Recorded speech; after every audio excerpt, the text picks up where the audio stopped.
everyone, and welcome back to Star Stuff Podcast. My name is David. And my name is James. This is where we talk about all things Star Wars. If it's weird if I'm looking over here, it's because my camera and my monitor are here, but I have my other monitor here, so it's weird. So if I'm looking over here for a while, I'm looking at stuff. So just giving y'all a heads up. So what's happened? So it is already 4th of July for you. Happy 4th of July. Thank you. Did Thank you. you? Are you gonna watch Independence Day or are you gonna watch Jaws today? Which one are you gonna watch? Well, first of all, let's just tell everyone what we're kind of doing here. So Oh yeah, sorry. I this like is this is Patreon Daily. We do this on our Patreon site. It's Star Stuff Podcast 2187 on Patreon. Join it. Hang out with us. You're gonna get all of these extra podcasts. I can't do the comments yet, but yeah. So James joins me on these things because James is pursuing a different career, and these are about the only times that he can actually join us. Yes. Allegedly. Um, Allegedly. so yeah, I'm in South Texas, and James is in Hollywood, California, Yes. and he can see the Hollywood sign from his window there. I don't know I if you mean, want to pick up the camera and like show everyone. I could see the Netflix headquarters from but if I go to my roof, I can see the Hollywood sign and the Griffith Observatory. So, and when I walk to the gas station, I see the Hollywood sign, which is a pretty cool thing. But yeah, that's why this is kind of how David and I do our Star Wars discussions is on Patreon daily because it's usually late. It's usually late at night when we're both like, okay, now we can Yeah. actually talk about Star Wars. And I'm glad Colin's there to talk about it during the day. He has the whole other group talks about it.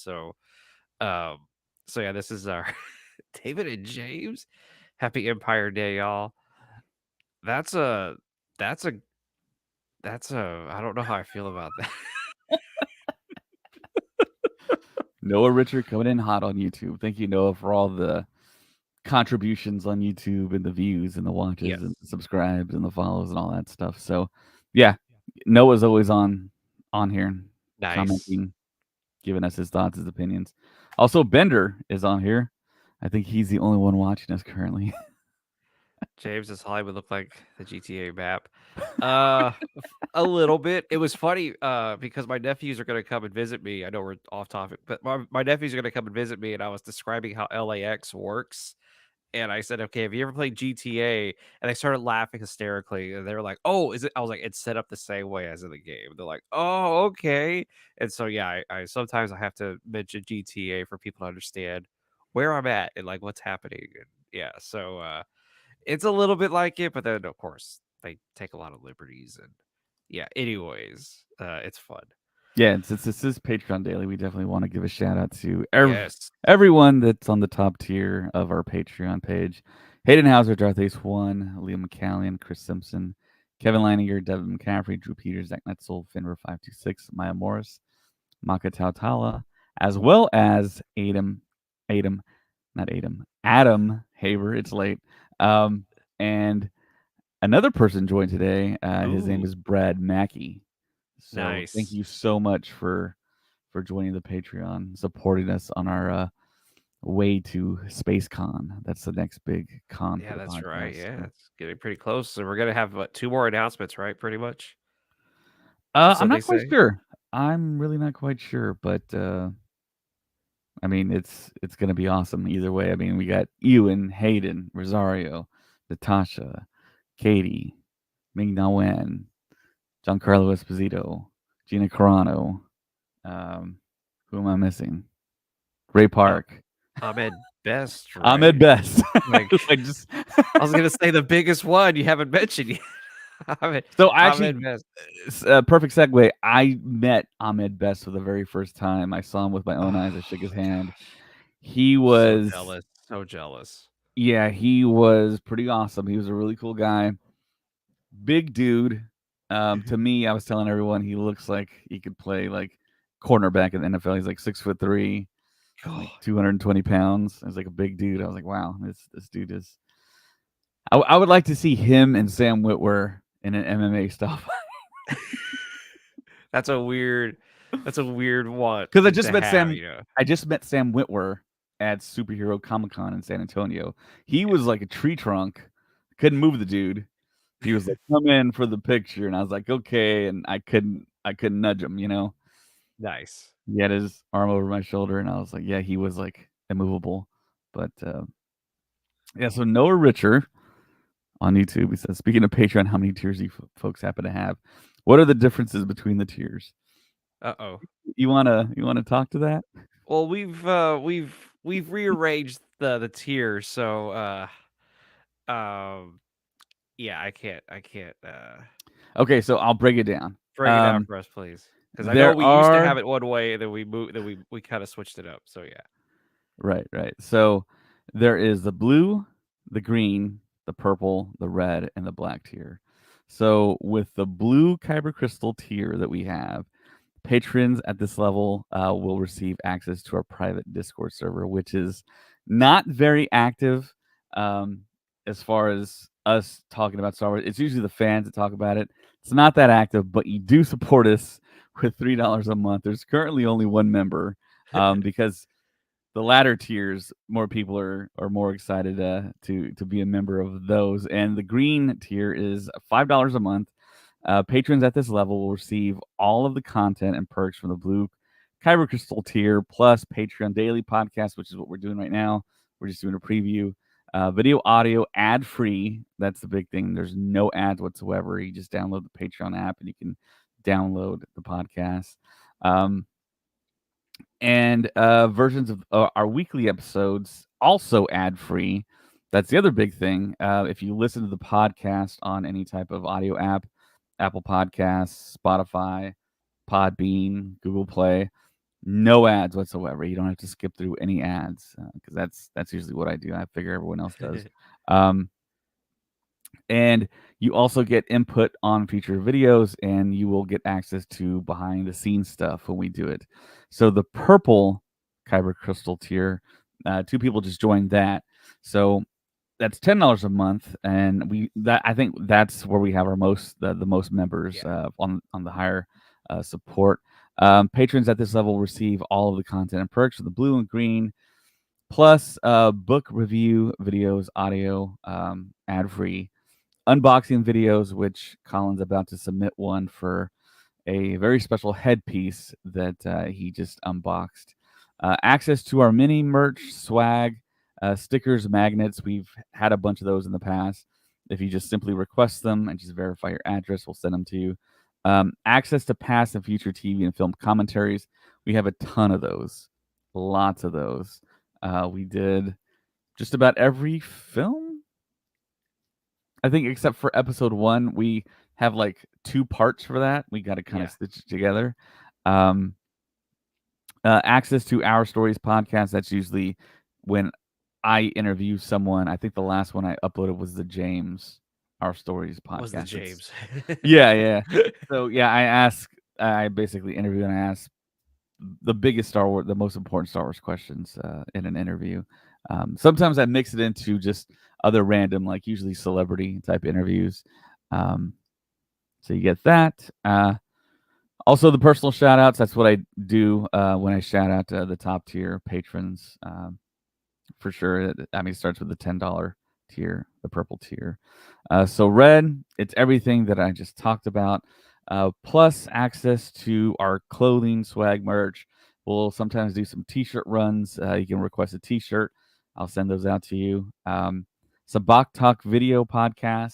Um, Colin is an expert in Sabak, and we're probably going to play some rounds at SpaceCon. We might set up a table if we do get an extended booth there.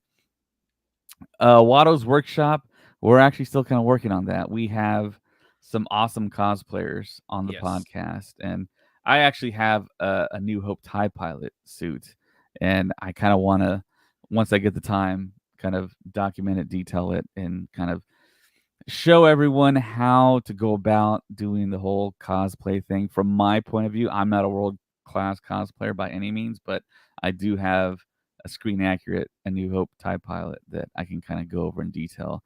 I've yet to do that video. I hope I can do it soon.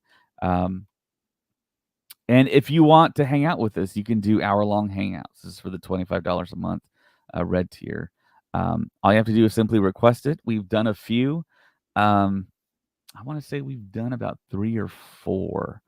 But Yeah, yeah, they're you just fun. have to request it, and we'll just find a good time to do that. And then there is the black kyber crystal tier, which is $66 a month.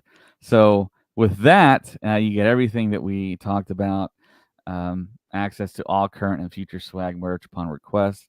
And the big thing is you're entered into a rolling list to receive items from our unboxing videos. So we usually purchase some big items, and sometimes we can get them. Um,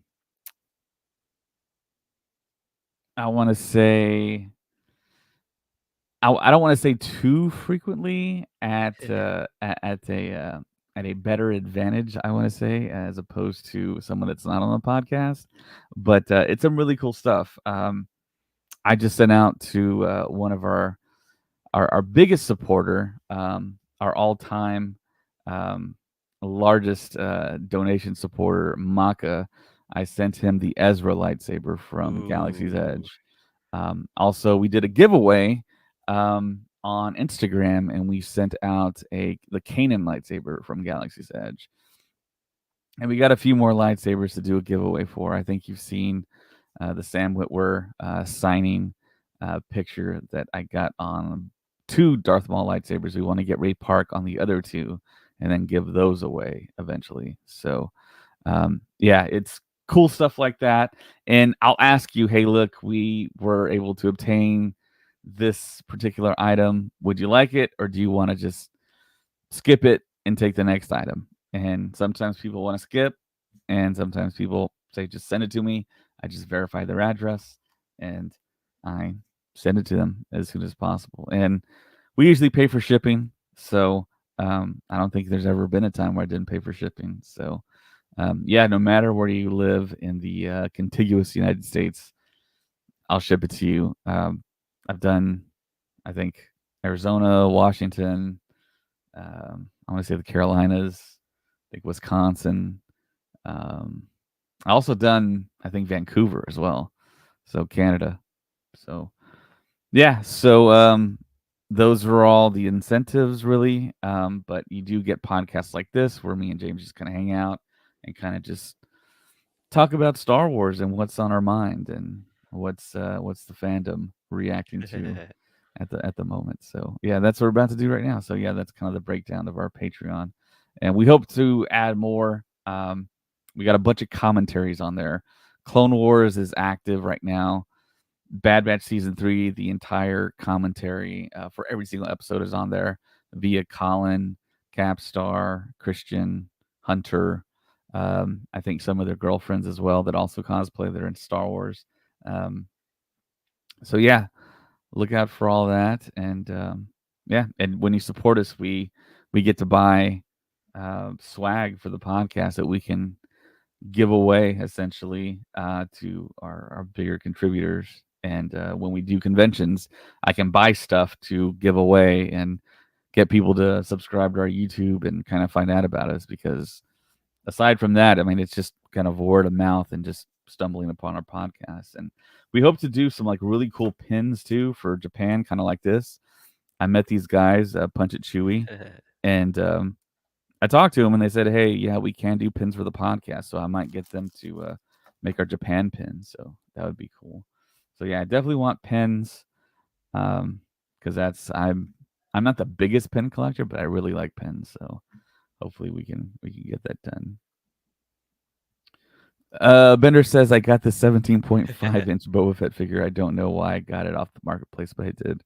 Because it's Boba Fett. That's why Yeah, you it's got it. Boba Fett. Yeah, for You sure. gotta get Boba Fett no matter what. Um, always. um, but Yeah. so the acolyte. James is coming in hot. Let's just segue into the acolyte. So David and I are gonna do something. What we're gonna do is we're gonna trash the acolyte, which is gonna get us more views, which is gonna get us more popularity, and therefore more people will start watching us. So I think that's what we're gonna do. We're gonna shift the Star Wars Stuff podcast to now bad mouthing the Acolyte, and Star Wars. Like, even though our name is in the title of our podcast, we're just gonna spend all of our time trashing Star Wars. And I'm making fun of somebody, of course, but I'm not gonna say who it is. But anyways, um, so let's just get it out of the way and say the Acolyte is a pretty good show. It's actually a really good show. It's a good story. We still don't know how it ends. So I don't understand all this talk of they don't know what they're doing. They're ruining Star Wars, where these last two episodes, all that negativity has kind of stopped on threads and TikTok. Everyone kind of stopped after episode 5 and 6 because I think people finally saw, oh, it's building up to something. It's like, that's the way it works. That's how you build up to a story. So I did something interesting right before we started recording. I went into A New Hope and I fast forwarded to 35 minutes, which is roughly around the time of a Disney Plus Star Wars show. 35, 32, 40. So 35 is like, I think, a good time. Around 35 minutes, you're with the Tusken Raiders and Obi-Wan Kenobi fighting Luke Skywalker in A New Hope. So imagine watching your first episode of Star Wars. And like, imagine if A New Hope was a show. That's your first episode. You can hear the complaints. People going like, "So why start off with a big action sequence and then you don't even go back to them for the entire rest of the episode? Like, who cares about the droids? Like, what happened to the girl? Like, the girl was the most important part. She's Yeah. obviously very important. Who cares about this boy on this planet? How is he going to get involved in all this?" And it's really funny to think that we can watch something like that and just watch it and see how it all unfolds, and then we get the ending and we go, "Oh wow, that was amazing. It all comes together." But with Star Wars and these shows, nobody understands that. Everybody just really attacks individual episodes, not realizing there's still so much more that needs to be told. They're like, why would they do this? And it's like, well, obviously they're going to answer that question later on. I remember hearing one, I forget who I know I remember who it was. I don't want to say who it was because I don't want to, anyways. He made the comment where he was like, um, oh my gosh, this week's episode of Mando was so much better. They listened to the fans and and everybody was like, dude, you realize they filmed all of this. They edited all of this. They're releasing it in this order because that's the episode. He proved the point, which I've always been saying, which is it's a story. Each episode builds on the other one, and you have to just wait to see how it all concludes. And for some odd reason, no one wants to do that with the Acolyte. And if you go online, look at the reviews of the Acolyte, it's so crazy to hear what people are saying about it. And it's like, guys, just wait for the whole thing to come out. Then we can all start talking about it. Yeah, I totally agree with that. It's really strange. It's like a bizarro type of reality we're living in. Yeah. Talking about the Acolyte, and it's like I hear some of my favorite podcasters and people that I've been following even before I had this podcast, like super badmouth it, and I'm like, guys, you know the routine here. We got to wait. This is like a mystery thriller type of show. Of course, you're not going to know everything, and Yeah. people are Like, questioning why are they doing this? Why are they doing? Well, I mean, Leslie Headland said that it's like peeling back an onion. I mean, you go deeper and deeper, and we're going to find out more as the show progresses. And it's yeah. like just wait, guys. I mean, once we have the complete show, then we can kind of finally can judge it on its merits, and then I think we can actually be accurately critical about it Yeah. if you want to do that. But so far, I've been liking it. The thing that I think it's doing that it should be doing is generate speculation amongst us and everyone that's watching it, and it is the second most watched show on Disney Plus. People are watching it. People claim that they hate it and it's not good, but they're still watching it apparently. Um, And people that I mean, we're 6 episodes in, and some people say that it's awful, but they're still watching it and still commenting on it. And Well, because the funny thing happened where the moment you somebody figured it out. I I want to know who it was, but if you start to badmouth Star Wars, you get a little more recognition, and then you get more of those followers, you get more of those views, and therefore you start getting some more money in because of your advertising, and then everybody started saying, "Oh, so if we badmouth this, that really loud." It's actually a minority because we actually figured out that there are a lot of people watching this show, and like David said, it's only second to Obi-Wan Kenobi, which means it's beating Andor and Mando, right now, which I thought Mando was gonna be second, but I guess Acolyte has taken that spot now. Uh, so that loud minority is the ones that we're all hearing, and so everyone's flocking to these podcasts and these streamers who are just like, "Oh my gosh, this is so terrible," and unfortunately, they're the ones who everyone's posting and reposting, and they're the loud ones. But for people like David and I who are like, "Hey, this is actually a pretty good show. I like how it's going. This is something in Star Wars that I never thought I would get to watch, and I'm loving it." And I think that's what I love about the Disney Plus shows, which I know it sounds weird to say that, but the new Star Wars shows is that we're seeing Star Wars in a way we've never seen it before. Andor was one of those that I was like, "Oh my gosh, like this is what I wanted to see." Like everything in Andor was like, I cannot believe I'm actually seeing this in a Star Wars, story. This is the same thing. I'm like, this is crazy. I've never seen the Jedi like this. I've never seen powers like this before. And this story, this mystery that's being unfolded each week, it's like I've never seen this before in Star Wars. I mean, yeah, we've seen mysteries in Clone Wars. Clone Wars has a lot of great, plots and everything going on there with mysteries and what's happening, but it's really interesting to see it in this time period. And it's just so crazy to think in my brain, of course, my, nerd self, Star Wars, looking at the whole scale of everything, you realize how critical and horrible the Clone Wars was for the whole galaxy. Like that was the final mistake the Jedi made. And it's so crazy knowing the Clone Wars was this insane moment in the history of the galaxy. And I'm like, this is cool. This is it because and that's another thing is, and David says this all the time. It's like we're getting Star Wars. Like, don't y'all realize we're getting more Star Wars? Like, why are you complaining about that? Like, come on. Like, this is the best. 20 years ago, David and I were, we used to talk and say we weren't talking then, but we always refer back to 20 years ago. It was like, man, once Revenge of the Sith was over, it was like, all right, that's it. We're done. Okay. Star Wars is pretty much over now. Look at this. Look at all this stuff. It's great. Uh Took the helmet off the dead clone. Man, there's a lot of dark stuff. It's like there's some stuff in Clone Wars that I'm like, what? Yeah, it gets pretty twisted in there. But I'm loving the Acolyte. I think it's great. I'm watching it with my wife. My wife is really enjoying it as well. And I heard a criticism. Somebody was like, "This is how nitpicky they're getting right now online." They showed the planet Coruscant. They write the name Coruscant. This is where you are. People are like, "We know it's Coruscant." Like, do they really have to show us the title? And I was like, "Are you?" And my wife was like, "I'm glad they're showing us the names because back in the day, you didn't know the names of these planets. You just had to listen and hope somebody would say it, and then you go, okay, that's the planet."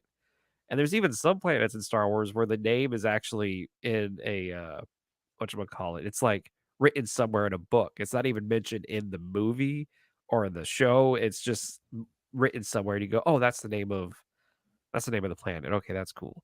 Um I just don't understand why people are nitpicking the smallest details. Oh, and then what somebody else was like, Coruscant looks so much different than it did in the prequels. And it's like, yeah, because it's like, you know, San Antonio looks 100 years ago, San Antonio didn't look like it did now. LA did not look the way it does 100 years ago. You know what I mean? So it's like, I don't understand. I don't understand. And what's funny is they get all the views and all the likes and all the people commenting because they say stuff like that. And it's like, oh my Yeah, gosh. it's weird. It's really weird. It's like this like knee jerk reaction, quick to react, slow to think type of reaction. Yeah. Because sometimes they'll react to stuff and be super negative, and then the next podcast they do, they're slightly positive about it because they had time to think about it and think, oh yeah, it does actually make sense. Yeah, Lucasfilm just doesn't have like a team of 7 people who concentrate on like continuity and make sure that there's like seamless continuity as much as possible. Yeah, it's like if you question any type of continuity or canon, canonical errors or anything, you really don't have to worry about it because they pay people Yeah. to know what is appropriate and what is not appropriate. The whole thing with like the Coyote Mundi birth date, Oh my that gosh. was that was not in canon ever. Um, apparently somebody did research and found out that the time that when like back in the 90s on a CD-ROM or something, It was um, mentioned. you could find the birth date of Coyote Money, and then Wikipedia put that on Wikipedia, but it was under legends, that information. So it wasn't under TV film, which we all know that, or maybe you don't know that TV film like kind of overrides anything written in Yeah. books, comics, any multimedia, anything anywhere. So And that's from George Lucas himself. Don't we're not Disney did not say that. George Lucas right, told Dave Filoni the movies and the show override everything. Which apparently they rewrote Ahsoka's past. Like there was the book about Ahsoka that a lot of people love, and it was canon. And then Dave Filoni just said, "Okay, we're gonna actually have it be this now." And he did that. You know what I mean? So all right, it's happened before in Star Wars, and it was so crazy that everybody jumped on that. And, and I'm like, I'm pretty sure 98% of the people who are talking about the age of this Jedi Master had no idea who he was. Like they knew who he was, but really not who he was, you know, before that. They knew he died they knew he was on the council and he died the end of the Clone Wars at Order 66. I guarantee you that's all everybody because that's honestly what I thought about him. I was like, oh yeah, it's Keanu Reeves. He's also on the council. He sits next to Yoda. That's all I knew about him. yeah. You know, so it's funny. Yeah, there's also been comments I think Oh, about us on YouTube that they ask how much Disney is paying us, and they're uh, asking us? yeah, No way. yeah, People are asking us how much Disney is paying us to talk. yeah. I've And I've seen that before, and yeah, I wish Disney was paying I us. wish Disney was paying us to talk about this. So yeah, so some of the creators out there and influencers that get invited to stuff, they're I think they are more critical than we are, and we get nothing from Disney. I Yeah, guess the Disney thing we doesn't. get from Disney is that the fact that we're allowed to talk about Star Wars on a podcast. I think that's what we Yeah, get. And I've never received anything from Disney. I've never been paid by Disney. I don't think anyone else has. no, They've never invited us anywhere. nope, We've never gotten a panel at Celebration. We've tried, but nope, yep. I think we're actually one of the more positive podcasts out there. And yeah, nothing. We Yeah, ain't got nothing. and I told somebody I was like, I have a podcast. They're like, oh really? I was like, no. I was like, well, I actually like Star Wars. My one of my good friends loves Star Wars just like I do, and we like to Yeah, talk about Star Wars and yeah, we enjoy it. And they were just like, that's weird. Man, it's so weird now to find just a group of people who just love talking about Star Wars. And this show was so crazy because I was hyped for it just because when I heard the showrunner talking about it, Leslie, it's just like I said, with hearing her talking about Star Wars, I was like, she gets it. She's watched Star Wars a lot, and you can hear it in how she just references something very, very small that happened in the Phantom Menace or something that happened here.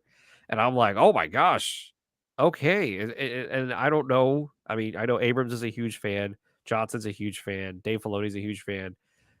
Leslie is a huge Star Wars fan as well, and she is a showrunner of this, and she's the creator of this. And so it's really cool to have a hardcore Star Wars fan telling a story that is unique in Star Wars. And for some odd reason, people didn't like that she was doing that. People didn't like that she was the I one mean, they looked telling at the her story. background, they looked at who she was, and they automatically assumed that it was going to be something preaching to us about acceptance of a certain people, and it's Uh, not, and it's not that. It's not that at all. I mean, it's a TV show. I went into it thinking, okay, it's a TV show. It's going to be limited to what TV can do. It's not going yeah, to be as cinematic as a movie. So, I mean, I have that going into the show. I mean, I didn't have these wild expectations. I think that's the problem that a lot of Star Wars fans kind of going into something, they expect to see what they think in their head, what they've dreamt up in their yeah, head to be on screen, and it's not usually going to work out that way, nope. unfortunately. I think in some projects, yes, it does happen that way. I think in Rogue One, I think it definitely happened that way because they kind of told us that everyone has to die, and we were expecting to see everyone die. And some people thought, "Oh, Disney's never going to kill Yeah, everyone." Disney's not gonna kill They them. killed everyone. They absolutely killed everyone, and it was Kathleen Kennedy, actually, the person that a lot of people will talk trash about. She was the one that said, "We got to kill everybody." Yeah, yeah, she knew. Gareth Edwards Yeah, actually approached her and gave her a script where the main characters don't die, and Kathleen Kennedy was like, "Wait a minute, they all got to die yeah. because it wouldn't make sense because they lead right into A New Hope, and it's like, where are these Well, yeah, where do people?" these people go? Yeah, it Yeah, doesn't make any so sense. she was the one that said, "Yeah, they all got to die," which was really brave when you look at it. I mean, Rogue One, I mean, that was on Kathleen Kennedy's watch, and I think that's a lot of people's favorite Star Wars film. So And I think a lot of people also forget that Kathleen Kennedy is the producer of Rogue One. You know what I mean? Like everybody says, "Oh my gosh, the best Disney movie is the best Star Wars Disney is Rogue One. That's the best. Everything else, the sequel trilogy, it's just Kathleen Kennedy ruined that." I'm like, all right, you can have your opinion, but at least acknowledge that Kathleen Kennedy was also the producer of Rogue One. She put that together. So I don't understand how people just pick and choose like, oh my gosh, Jon Favreau saved Star Wars and this and that, blah blah blah. Man, I was like, he had to pitch it to her, and she had to green light the show for Jon Favreau to come in yeah, and do this. You know what I mean? I don't understand how people can just blatantly, and I'm gonna say it. They're just being. I'm gonna say they're being sexist. Like they're just being absolutely sexist when it comes to stuff like that. Because if it's a yeah, woman, and they don't. Everyone loved Back to the Future. Everybody loved Jurassic Park. Everybody loved Gremlins. um, Gremlins. Everybody loves the Goonies. I love Everybody Gremlins. loves the Flintstones. I don't know. Don't talk about. But anyways, The Flintstones. that's always a funny one when you watch the Flintstones because it says it's either executive produced or produced by Kathleen Kennedy and Frank Marshall. You're like, whoa. Everybody loves uh, uh, The Land Before Seabiscuit. Time. Everybody loves Seabiscuit. Everybody loves the Bourne movies, the Bourne Ultimatum, Bourne She produced those Supremacy. too. Wow. I don't know if she produced, but I know she. Well, I mean, it's the Kennedy Marshall company. I Oh, think. I personally think The Curious Case of Benjamin Button is one of the best movies, one of the top movies of all time, in my opinion. And she's the producer of that. And you know what I mean? And then she gets to Star Wars, everyone's like, she doesn't know what she's doing. It's like, oh, okay. So everything before that, she gets a pass for some reason. But now that she's ruining it. It's like, oh, okay, that makes a lot of sense. yeah, And no, guys, Disney is not paying us to say all this. If they were, I'd have a much different background. I think everyone loves MASH. Wait, no, she didn't do MASH. She did not do MASH. I'm all second did guessing she? everything. No, she I didn't. She think didn't Mash do it. was like way before time. What's so cool though is if you watch Raiders of the Lost Ark, because I just recently did an Indiana Yeah, Jones binge. You watch Raiders of the Lost Ark, assistant to Mr. Spielberg, Kathleen Kennedy, Temple of Doom, executive producer, Kathleen Kennedy, and then uh uh Last Crusade, Kathleen Kennedy, executive producer. And then I was like, and then you get to Dial of Destiny, she's the producer. And it's like, whoa, like she went from being an assistant to Steven Spielberg to being a heavy hitter within those movies. And so yeah. But Yeah, MASH is awesome. Yeah, yeah. Just want to throw that and out there. people are so forgetful. George Lucas handpicked her to be the Yeah, president because he's worked with her, and she yeah. knows how to get things done. Um, If you haven't seen Lincoln, watch Lincoln and then say she's a I bad haven't seen producer. Lincoln. You haven't seen Lincoln? I haven't Yeah. seen Lincoln. I've seen bits and Every pieces. I forget how many Oscars they won. Oh, this is off topic. Every Oscar they won, everyone thanked Kathleen Kennedy. Like Yeah. each like the production Wow. designer, the Daniel Day Lewis, and then a few other like who won. They said Kathleen Kennedy, thank you so much for. And I was like, yeah, because she. Anyway, I thought we So were yeah, just. so here's the other thing I want to say. So I just had this conversation, I think, with you on the phone just a while ago. Yeah. I thought we were listing off good movies and shows. Yeah, The Sopranos is amazing. I mean, so okay, so all this discourse online, all the negativity online, it's online. It stays online. When you go to conventions and you talk to other Star Wars fans, it's not there. it's No not one there. said, like, people will say, "Oh, I don't watch the Acolyte," or "I don't like the Acolyte," and that's it. They stop right there, and then they talk about the stuff they do like. Yeah, I mean, it's which is what wild. you should do Right. in life. So if Like, you're on the edge, if you're on the ledge, the edge, whatever, of going to a convention or a celebration because you're worried about like fans fighting and art, it doesn't happen. no, It doesn't really happen. when we were at Celebration, because even before episode 9 at the time, we didn't know it was called Rise of Skywalker. Even then, we were all nervous because a lot of people were people were already hating on Kathleen Kennedy. Yeah. And we were like, is she gonna get booed when she comes on stage? No, she got a huge applause. I mean, not as big as Kelly Marie Tran, but nobody booed her, nobody yelled at her, nobody heckled her while she was talking. Everyone was happy she was there. I remember at Celebration 2017 when she no 20 yeah, when she came out on stage, everybody was like, "Holy crap, Kathleen Kennedy's here!" Like it was pretty cool to see her in Florida. Yeah, she And never gets booed at Celebration. she doesn't get booed at I don't think Celebration. I've ever heard a single boo. And you know what? I should have said hi to her. She walked right by me. Oh, that will haunt me forever. For the So rest. Yeah, what's up? so yeah, I'm a very kind of introverted person. Maybe No. James is gonna disagree with that. I'm very shy. I'm very to myself. But when I go, see, James hasn't experienced me before Celebration. Every time I go to Celebration, I think it could be my last. It could be my last. So when I see a celebrity, I'm like, just do it. Go Just up get to up them, there. approach Yeah. them. They're there. When are you ever gonna see them again? So I do it. I probably sound like a fool, but I say, "Hi, big fan. Nice to meet you. Can we take a selfie?" They've always said yes. I don't think I've ever got a turn down for that, unless they were doing like like photo ops or something. Yeah. That's what I'm doing with Ahmed Best. A lot of creators got pictures with them, and I'm like, I should have did that. But I think because they were walking around and stuff, I could have got one with Tate Fletcher, but he was eating. Yeah, And I don't want to come don't between talk to Tate her. Fletcher and his food. But I will say this though, man. In my defense, it was on the show floor. It was not early in the morning, but it was like the convention was about to start. I'm walking with Joseph, and I just see 5 people in a line coming towards me, and I move out of the way because they're coming. And so I just moved out, and I looked over, and I'm like, I was like, and Joseph was like, "What?" I was like, "That was Kathleen Kennedy," and he was like, "No." I was like, "That was her," and then they were already gone, and so I was, I'm not gonna say I was starstruck, but I may have been struck because it was just like, there's no way she's, and then she already passed me, and I'm like, I couldn't react, man. So I messed up. I messed up big time. I should have been faster. I should have been quicker. But I'm pretty sure one of those guys was her bodyguard. And they probably would have punched me in the face for wanting to get a picture with her really quickly.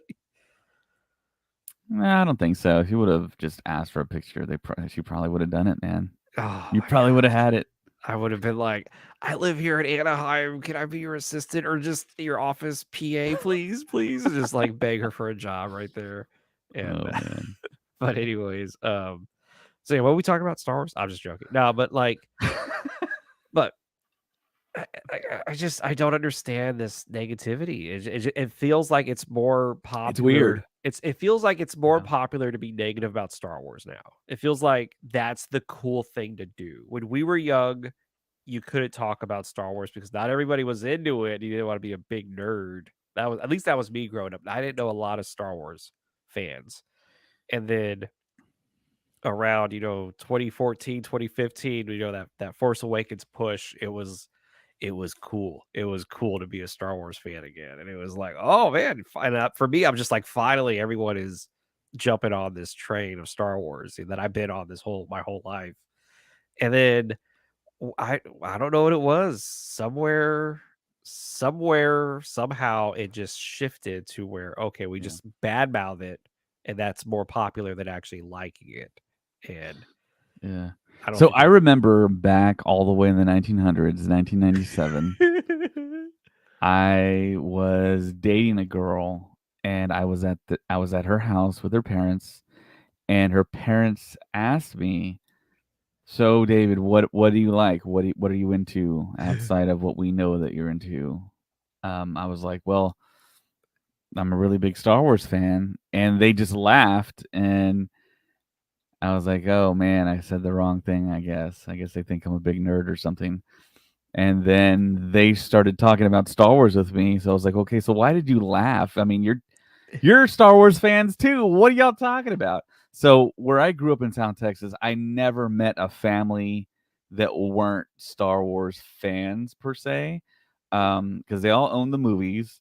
Um, and then that particular girlfriend's family, they proceeded to ask if they could borrow the gold set of VHS tapes, the which special I let them edition. borrow. Yeah, because I was the big Star Wars nerd That or was whatever. But huge. yeah, I mean that was the big Star Wars thing to have at that moment. But anyways, like I was saying, I mean, it was wild in 1999 to see how many people showed up in my small little town for the Phantom Menace.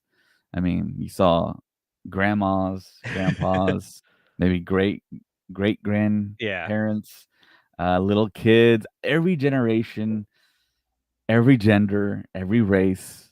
I mean, it was wild, man, because Star Yeah. Wars just kind of penetrates all of that, and it deals with all of that, and it goes as far as I remember. I think it was Ben Burt that said it even surpasses race and gets uh, zoological with the races. Whoa. It goes into like alien species, and it's like, yeah, I mean, that's that. To me, I think I came up with the epiphany just on the spot that I mean, Star Wars is just really a mirror of our reality. And you go back Yeah. all the way to George Lucas, where he talks about how when he designed the Empire and he designed the rebellion was like the Viet Cong in Vietnam when we were in the Vietnam War, and it was he No, said a what do you bunch of wait, Star Wars was woke even back in 1977? What? No, don't say that. That's not true.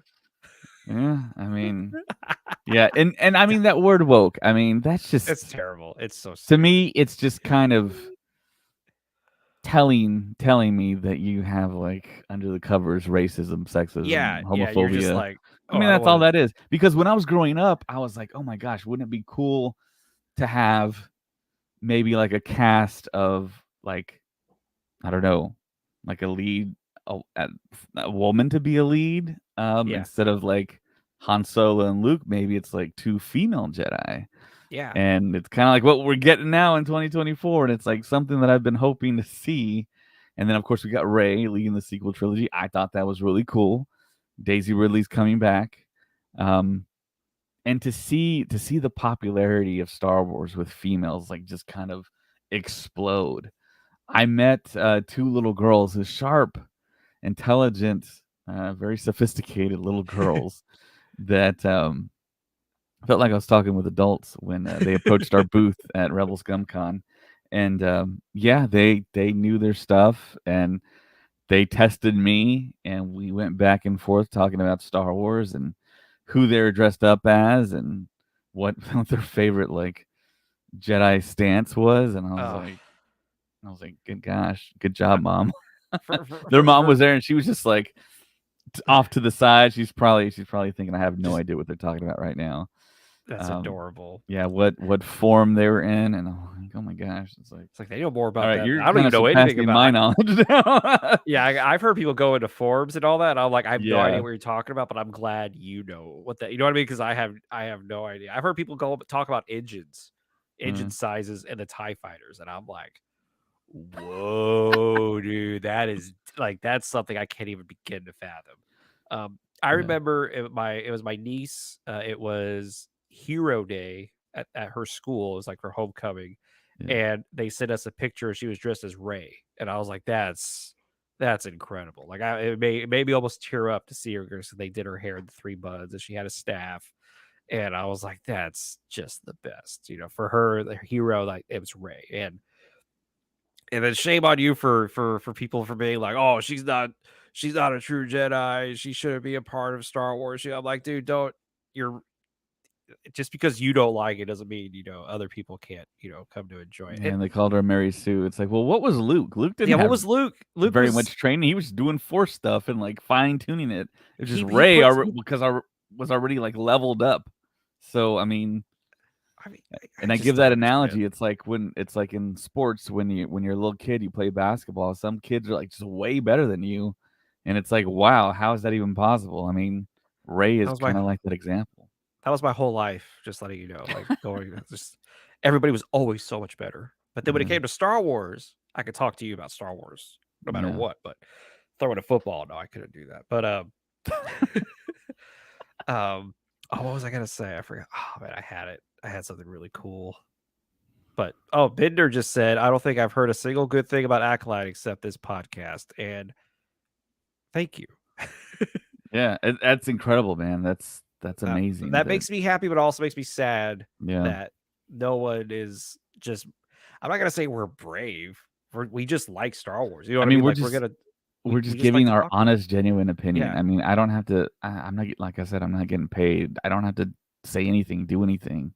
yeah, I mean, I could actually say like a bunch of negative stuff and nothing happens because yeah, we're not employees of Disney, and there's all kinds of negative channels out there anyways, and they're still up and running. So it's like, yeah. So I mean, I remember what I was gonna say.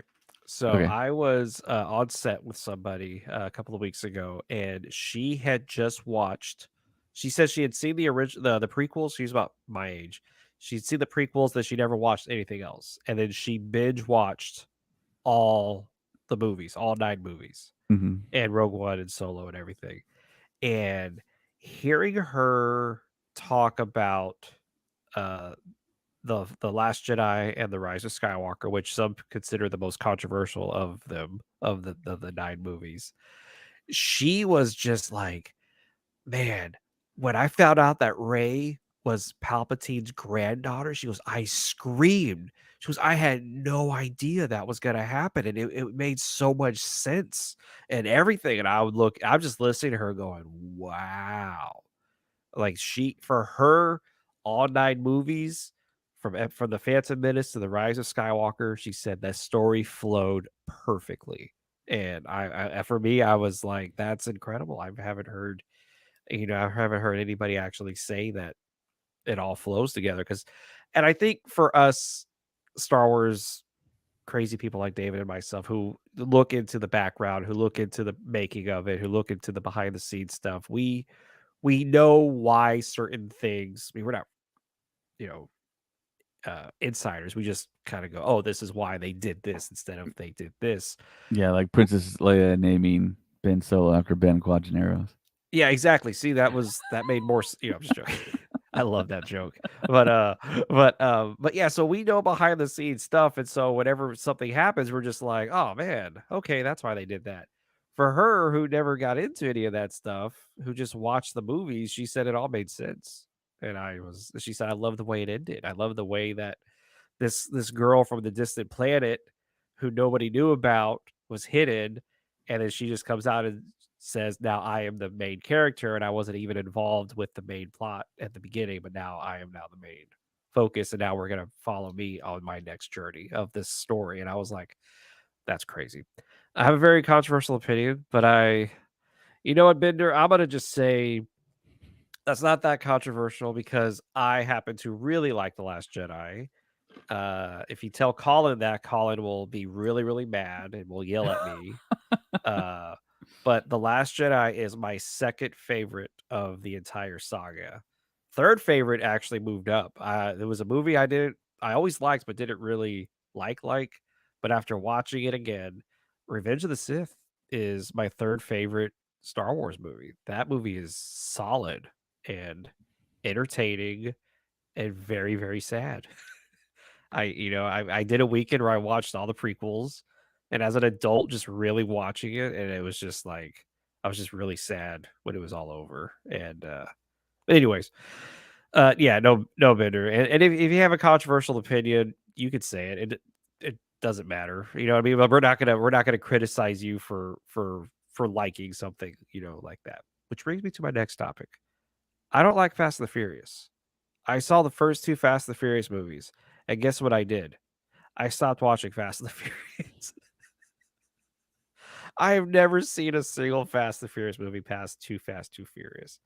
I don't get online and badmouth something I don't even like. I just don't watch it. And that's what I think is so funny about the Acolyte being the second biggest Disney Plus show right now is that people are actually watching it. And it's funny because the more people who watch it, the more Disney goes, "Oh, hey, we'll do another season." And then they're going to do another season, which is what's happening. There's talks already now of a second season. There's little rumors going around because the Acolyte viewership is tremendous right now. And that's all Disney cares about. And so I think that's kind of funny. The first one is the best one. A New Hope is the best one. I What do think you it's talking think? about Fast and the Furious. Oh, Fast and Furious. I'm gonna say A New Hope is better than Fast and Furious. I'm just joking.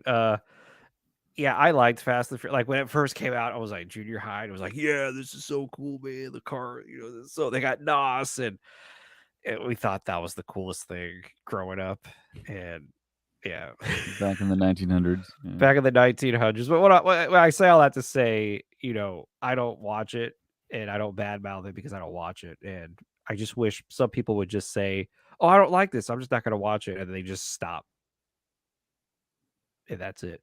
Yeah. And we've talked about it. Kenobi wasn't my favorite. Book of Boba Fett wasn't my favorite. Season 3 of Mando wasn't my favorite, but I still watched it. I still liked it. There were certain parts that I was like, "This is really, really cool," and there were other parts that I was like, not really my favorite thing." But like in the end, it's Star Wars.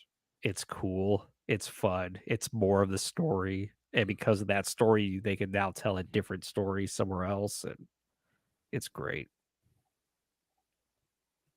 Yeah, I totally agree. But as far as The Last Jedi goes, Oh boy, here we James, go.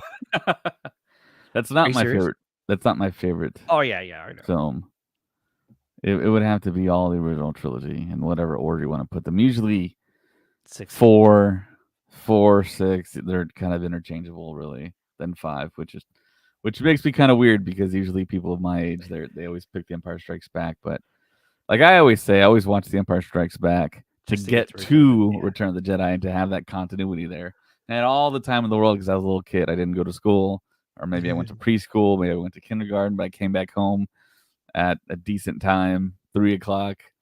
Got to play with my Kenner action figures and watch the VHS tapes and just imagine and dream about Star Wars. And see, Yeah. that's my baggage. That's my problem is that I had from 1984, 85 to dream and think up the continuing adventures of Luke Skywalker and even the prequels with Anakin Skywalker. Because once I found out about him, Obi-Wan, the volcano, the lava, I Yeah. dreamt about that a lot, and I worked out like how they would look and like the silhouettes and how they would fight and how Anakin would get damaged and his limbs be cut off or removed from the lava or whatever.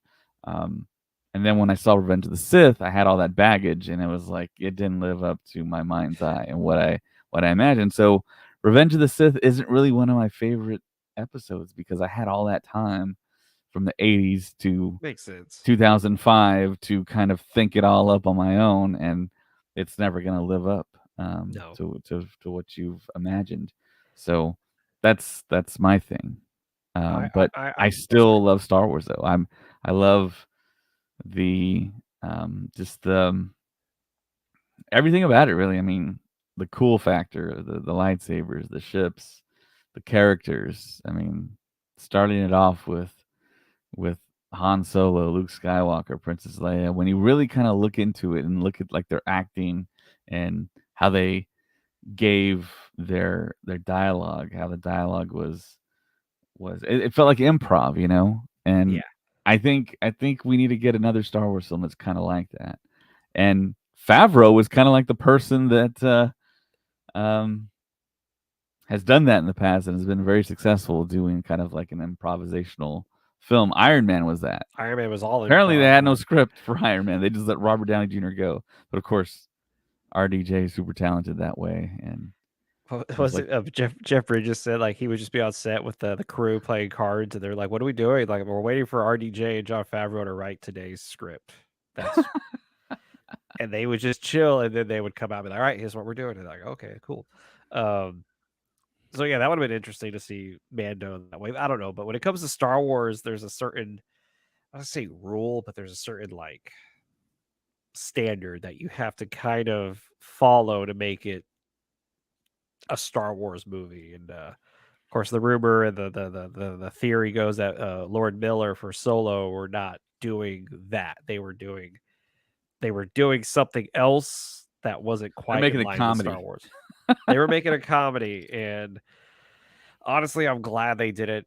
Um, they didn't finish Solo. I think what Ron Howard did with Solo and was pretty good.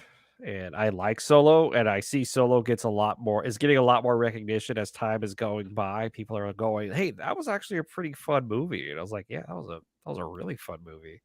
Yeah, And but anyways, back to Deadpool. I was joking. That's a deep cut. If you understand that reference, that's a deep, deep cut. But I don't think anyone watching us I don't think is gonna anybody get that understands reference. that. Yeah, we're not going to explain that reference. If you Should we understand explain that it? reference, do you remember what it was?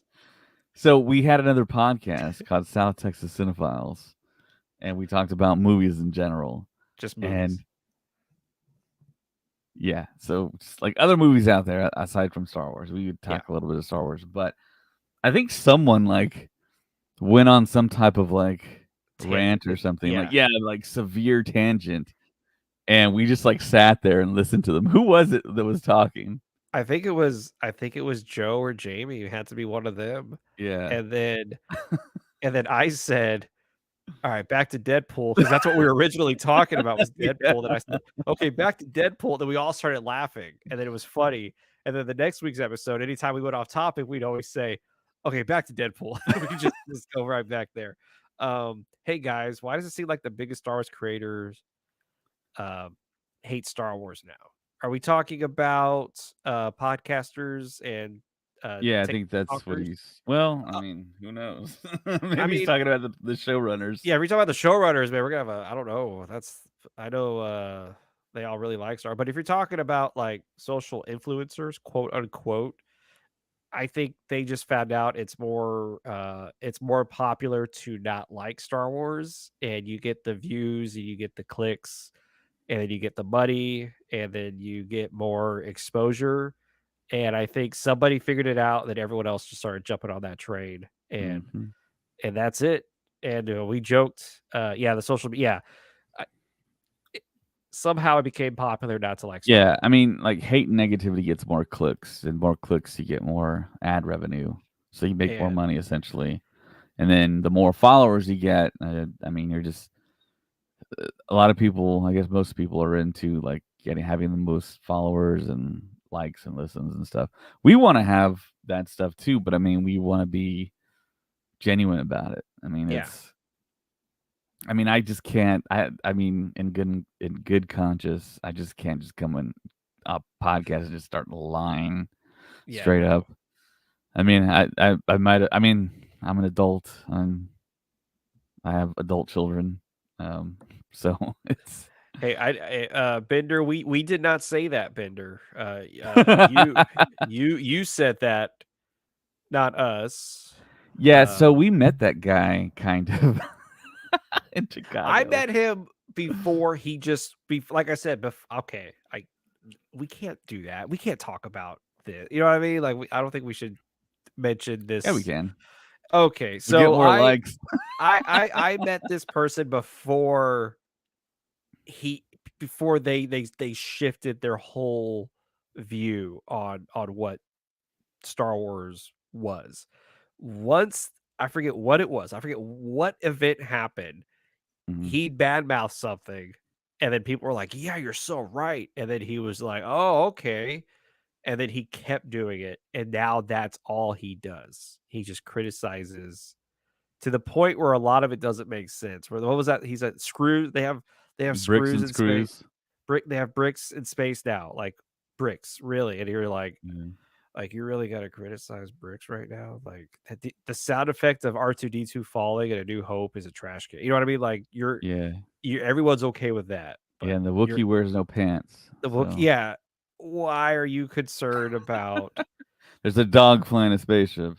Yeah, as yeah, they did that video, the Darth Vader video, which I have a whole theory about that. Why they haven't done a You have a new Star Wars theory about that? I have a Star Wars theory about they got in so much they almost got in severe trouble by Warner Music, who owns a lot of Yeah. scores and all that stuff. Um, and Lucasfilm actually came in and said, no, just let it go, and you're not making any money off of this. So I have a feeling. Never mind. I'm not going to say this. I'm not going to talk about this. Okay, so I don't want to get into this because this is bad. This person hated Andor. Literally top 3 stars project I've seen. I'm not saying everything's amazing, but yeah, I agree. And for me, Andor was one of those shows that I thought most Star Wars fans. I mean, this is me just thinking like most Star Wars fans wanted something different. They wanted Mhm. something not within the Skywalker Jedi Knights a lot because I heard a lot of talk about that. Like we want something that doesn't involve the Sith and the Jedi. And Andor comes out, and I'm like, "Oh, this is cool. This is like a spy espionage, thriller." And just you don't know who to trust, you don't know what motivations they have, but in the middle of it all, it's still Star Wars and the rebellion and the Empire.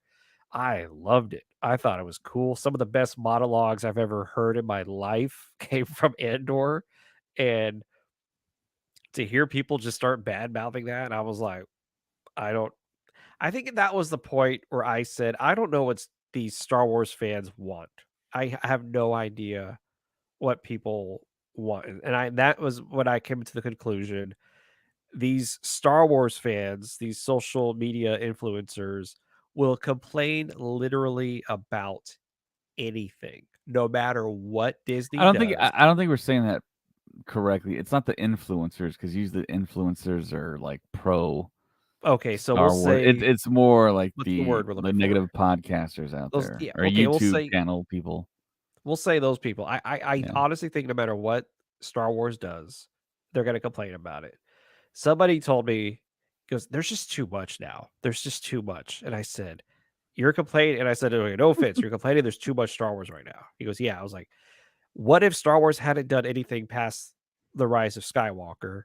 You would be complaining Disney is ruining Star Wars because they're not putting out stuff. They have so much they could be doing, but they're not Right. doing anything. And then he was like, "Oh, that's true." And I was like, "And if George Lucas came back, which he never will, by the way, but if George Lucas Yeah. did come back, people and whatever he puts out, people would say he's losing he doesn't understand Star Wars," which is what they told him. And Phantom Menace, Attack of the Clones, Revenge of the Sith.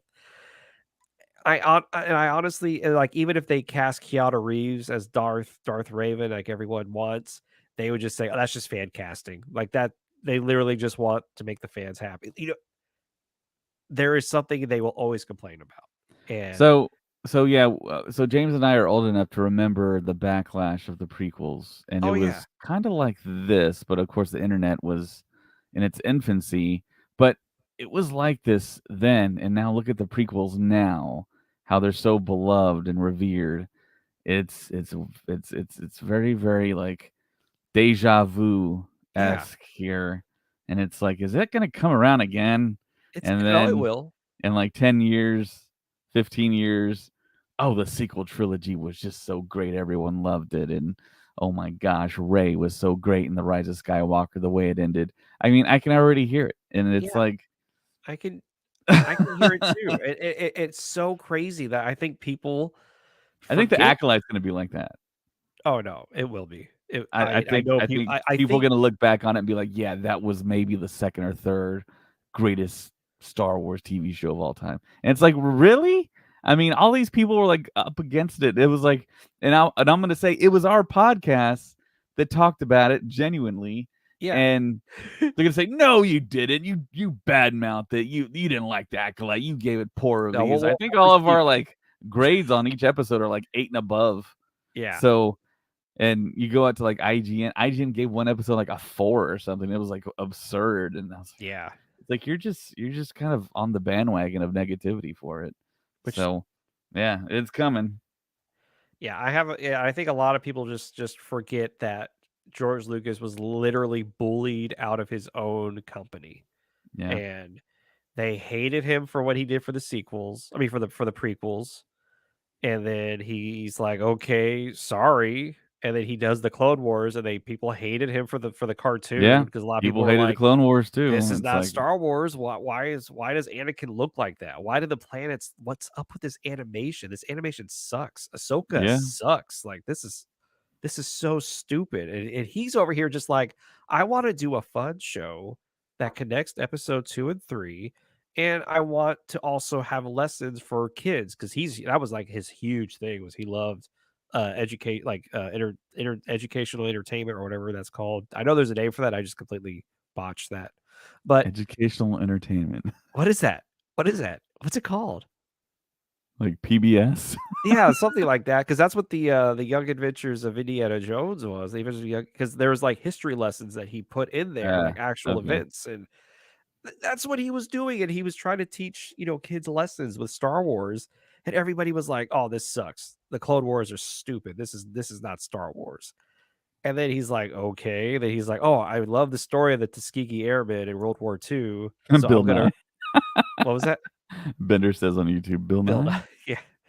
He was like, I want to create this story about the Tuskegee Airmen in World War II. This insane true story, by the way. If you ever read about it, it's insane what happened. Yeah, So he hires.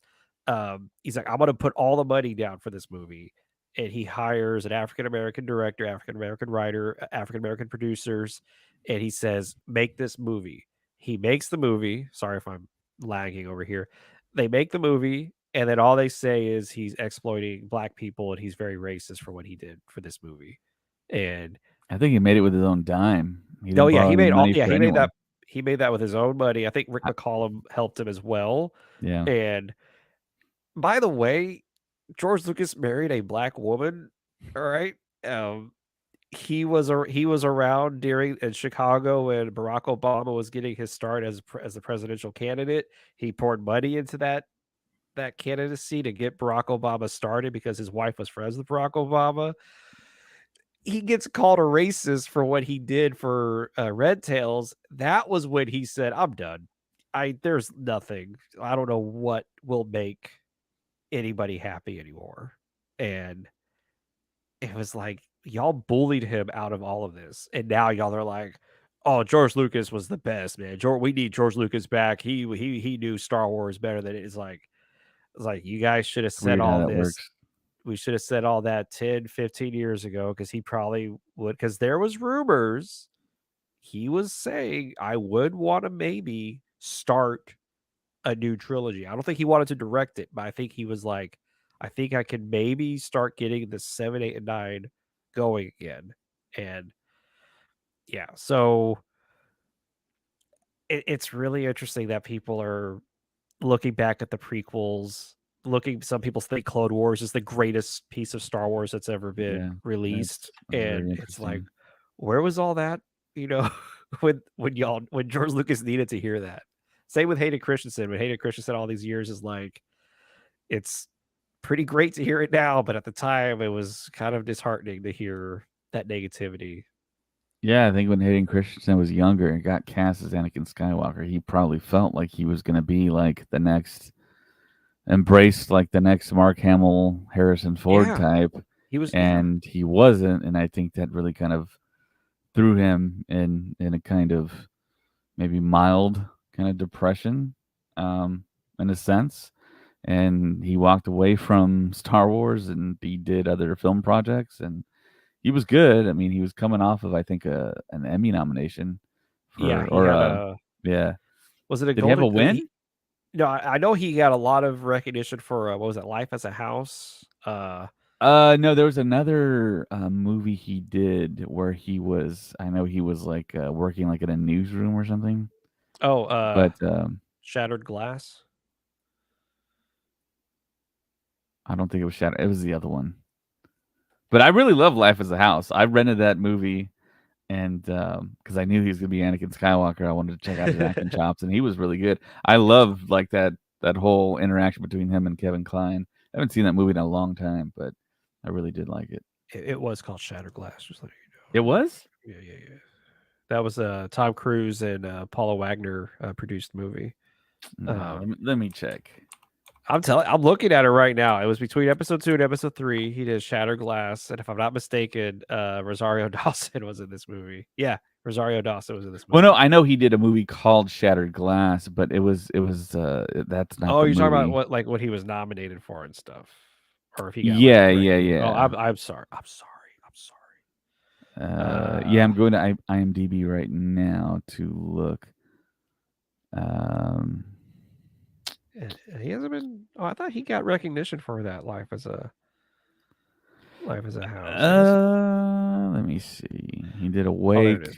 Shattered Glass, Life We're as just a looking on the House. internet, guys. Hope you're Yeah, enjoying this. Give us a second. maybe it was Shattered Glass. He won something at the Cannes Film Festival. Okay, yeah, I think it was Shattered Glass because yeah, I remember him wearing glasses. Yeah, Oh, Golden Globe nominee for Life as a House. So that was yeah. right around Star Right Wars Episode 2, before. right Yeah. before Star Wars Episode 2. So he Okay, it got a was Shattered Golden Glass. Globe nomination, I stand satellite corrected. nomination, National Border Review. That's huge. National Border Review. How come he didn't get an Oscar nomination? He got a Screen Actor Guild nomination, Yeah. and he didn't get an Oscar nomination. So that's crazy. But anyways, yeah, takers, LOLJ. Oh Take it. wow, Melanie Linsky was in that. Yeah, She's been doing a lot of stuff lately. she's The amazing. Last of Us. She's Yeah, one Steve of the best Zahn, actresses ever. Yeah. What's his name? Chloe Sevigny, Peter Skarsgård. Sarsgaard. The best Sarsgaard. Skarsgård? Not Skarsgård, Sarsgaard. Skarsgård. Oh, that's where the confusion always comes with that poor guy. Because I remember somebody was telling me that he was their favorite of the brothers, and I was like, "That's the wrong. That's the wrong family, That's the bro. wrong family, Hank man." Azaria. Hank is he was. Oh my! Everyone was in this movie.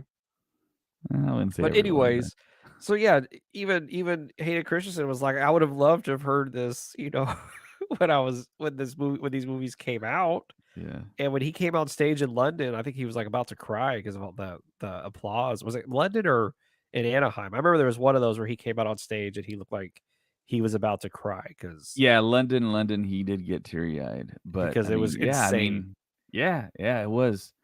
And he's one of the he's he's Star Wars. You know what I mean? Like he's a part of that Star Wars group, and it's just James, it's so hard to remember. Was I in that room when that actually happened, or did I just see that video so many times? And I think you saw I've that been in video. that place. The same with Ewan McGregor screaming after he said, "May the force be with you."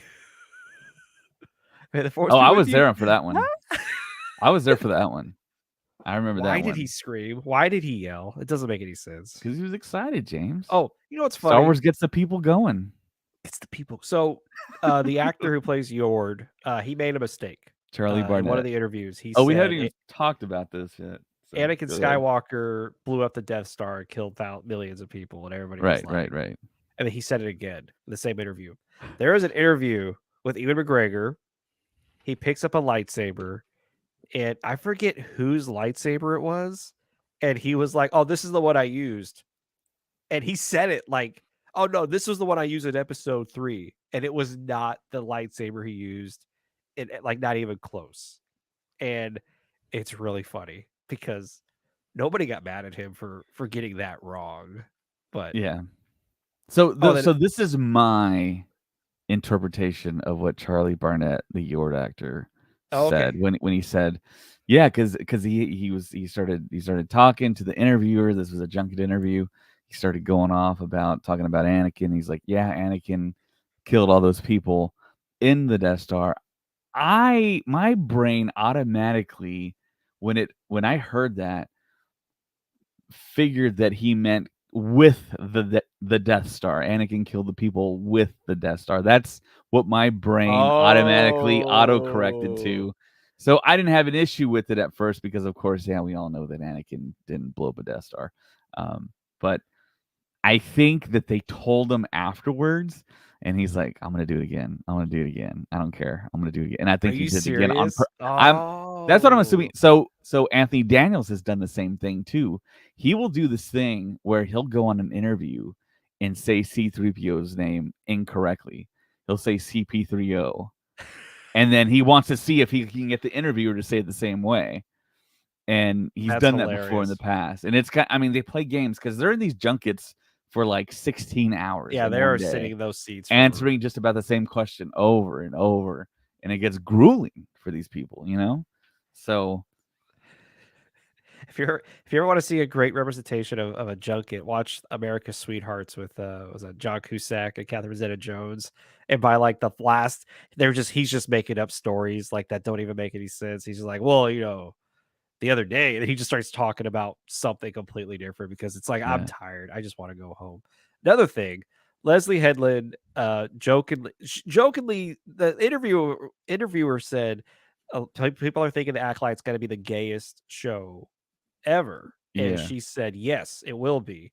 And you can tell she's joking. And right, also because she also is, she's also gay, And so Billy D. Williams says in a podcast a couple of months ago, maybe it was a year ago, I can't remember, when they were like, why was Lando wearing Han Solo's clothes at the end of Empire Strikes Back? And then Billy D. Williams is like, well, they were lovers. And he starts laughing.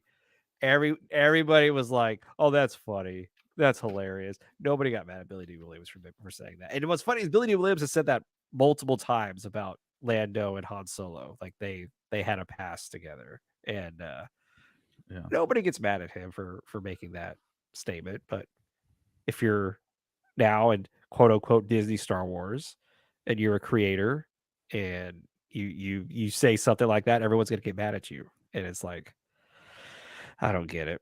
Wasn't DiCaprio going to play? That was a huge rumor. Uh, I don't know if he was in the final running. I heard a name recently that I never knew was Charlie Hunnam from Sons of Anarchy. He said he was pretty far how into old the. is Charlie Hunnam? Because I don't think his age lines up. I think he's too young. You think he's full of it? He has to be the same age as Hayden Christensen. Okay, yeah, I think it makes sense because he's 44 years old. I thought he was Yeah. younger. He looks Okay, good. He looks really good for his age. But yeah, he said he was pretty far into the Attack of the Clones casting. So yeah. Lando took Han Solo because he drives a all right. So I just googled actors up for the role of Anakin Skywalker. Hayden Christensen was cast as Anakin Skywalker in the No. 2002 Star Wars Episode 2 Attack of the Clones after reportedly beating out 300 other actors and many A-listers. Director George Lucas chose Christensen because he felt the actor had the presence of the dark side. Needed to tell the story of Anakin's fall to the dark side and the transformation into Darth Vader. So, in addition to Christensen and DiCaprio, there was a whole host of other performers vying for the role of Anakin, including Dawson's Creek stars James Vanderbeek and Joshua Jackson, I knew as Joshua well Jackson. as Eric Christian Olsen, Eric Von Detten, Ryan Phillippe, and Chris Klein. Whoa. Joshua Jackson. In case you don't know, he played Charlie in the Mighty Ducks. Yeah. If you ever look at who he almost was, it's always kind of sad. Like he was always almost somebody really big in a movie, and he didn't quite get it. Anyway, sorry, keep going. Yeah. That was pretty much it. But yeah, I could totally see Ryan Phillippe playing that role because we saw him kind of do the dark side thing and I Know What You Did Last Summer a couple times. Yeah. So I could see him playing it. Like he's like the ex Mr. Reese Witherspoon. And yeah, I grew up in the 90s, so I mean, Yeah. Ryan Phillippe with I still know what you or I Know What You Did Last I Summer. Know What Then You I Did Last Summer. still know. I think they're gonna do a remake of it. And Actually, then now the other one, now this one's called You Know What You Did. Like that's like you know. know But what you done did. but now that I'm remembering, yeah, Joshua Jackson was one of those names that was mentioned a lot during that time. And I thought he was a good choice. I liked him as Charlie in the Mighty Ducks. You know what I mean? I was like, oh, this guy's cool. Yeah, I mean, he was in And Dawson's Creek too a lot, and yeah, he just, I mean, his face was just too, what are you trying to say about Joshua too Jackson? recognizable as certain characters. You know, Yeah. I mean, Well, yeah, because all we would say he is was kind of Charlie. pigeonholed as to me as like the character in Dawson's Creek, and before it was the character in the Mighty. I don't know. Maybe he could have pulled it off. I think he could have pulled it off. I think he was almost Batman Begins. Like he was, Whoa. he wasn't almost, like he didn't get as far as Cillian Murphy did, but like he was in the talks for Batman. Yeah. Yeah, that would have been nuts. But anyways, so yeah, Hayden Christensen gets all this love now. Ahmed Best gets all this love now, which they deserve, and it just sucks they didn't get it back when they really needed to hear it back in when those movies first came out. Oh my gosh, Ahmed Best's age. He's 50 years old. He's 50. He looks great. He doesn't look like a 50-year-old guy. Yeah, he's 6'2". Jeez. And yeah, I'm looking at his Wikipedia page right now. Born in New York City. He's like, for me, I think I told you about this. He's like top tier Star Wars celebrity. Like for me, Ahmed Best is easily top 5, if not top 3 of like the one Star Wars actor I want to meet. And I would love to meet Ahmed Best. I met him. I know you did, and I think you called me, you told me, and I was like, oh my gosh, like you just talked to Ahmed Best. Like I don't even. So there's a signature right there above my finger on the Jar Jar Black. I have it. I have the episode 1 50th Lucasfilm anniversary Jar Jar. If I meet him, I would want him to sign that one. And I also have the Taco Bell Jar Jar cup that I got at Celebration as well. Nice. Yeah. Anyways. You don't want to get him to sign the tongue of your Jar Jar lollipop? My lollipop? Yeah. Yeah. You know, he actually said in one of the interviews that one of the influencers did at Rebel Scum Con that I was at. I was manning the booth, so I saw the interview later. That his favorite item was actually something we always talk about on the podcast. Yeah. Especially between me and you. He said the Mountain Dew can with Jar Jar on it. He said he loved those. Me and James love those too. We talk about that all the time. How you had so many like almost off-screen characters on these cans. Seal Bibble had a Pepsi can. That's wild, man. The general, I forget what the general's name was. The good general. Tarples? Also had one. Not Tarples. Was it Tarples? Yes, it was. Okay. Yeah. There was a few others. Rick Boss Nass. Riccoli, Captain Panaka. Yeah, Riccoli.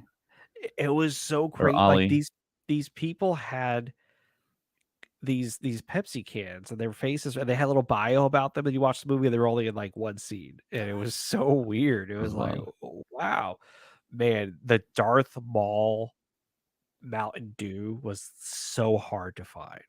Like I think people were just hoarding the Mountain Dew Darth Maul ones. And why didn't they do for the 20th anniversary something like that? Reissue them and be like, there's a special metallic red and black Maul Mountain Dew. If you find it, it's like one of like 1,000. Understand? Don't they It'd understand be like Charlie in the Chocolate Factory? Yes. How many people would be buying Mountain Just Dews and buying Pepsis? cases and pallets of Mountain Dew and I mean, that collectors was going insane. And man, you gotta feed that man.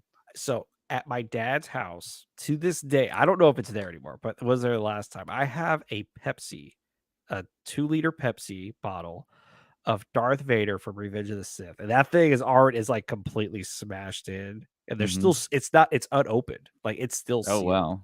and it's one of those things that I look at that I'm like, God, I hope that just doesn't explode one day because that would be like the worst thing that ever happened. My dad will go to he goes, "Hey, that Pepsi, why do you have Yeah. Pepsi?" And you're like, "Ah, man." But yeah, I have a Pepsi bottle from 2005 because it had Darth Vader on it, which was huge. And then I showed you the other day the Weekender, which was a magazine that came out in the Friday San Antonio Express newspaper, Yeah. and the Weekender had all the movie reviews for that Friday. So Friday, whatever movie came out, you would, and if it was a big movie, the Weekender would have that movie as the cover. I found the 2005 Weekender of when Revenge of the Sith came out. I kept it. I still have it after all these years. And I was like, whoa, this is crazy. I still have it. And it was huge. That was huge. That was a big movie. Yeah, man. Those were the days.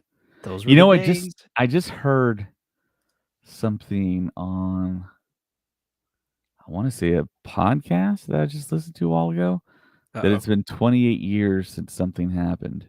And I'm like, 28 years, man. It's like, That makes me feel old. yeah, well, I mean, shoot, I'm old, I'm 10 years older than you, right?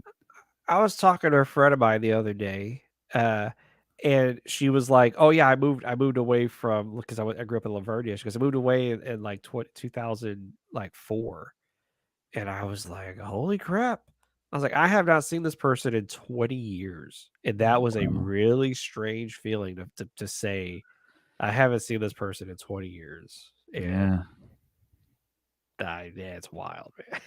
Yeah, that's what And I mean, yeah, it's crazy to think that at one point I was considered like a really young Star Wars fan yeah, because I was born 4 years after the original movie, and now I'm considered an old Star Wars fan yep, because I interface with all these younger people now, and it seems like all the older people have kind of like moved on a little bit. we haven't. So, You and I haven't grown up. Like the other day, yeah. I took my wife to work the other day. I had to pick her up and everything. And I'm dropping her off. I get out of the car. She looks amazing in her professional, attire and her clothes.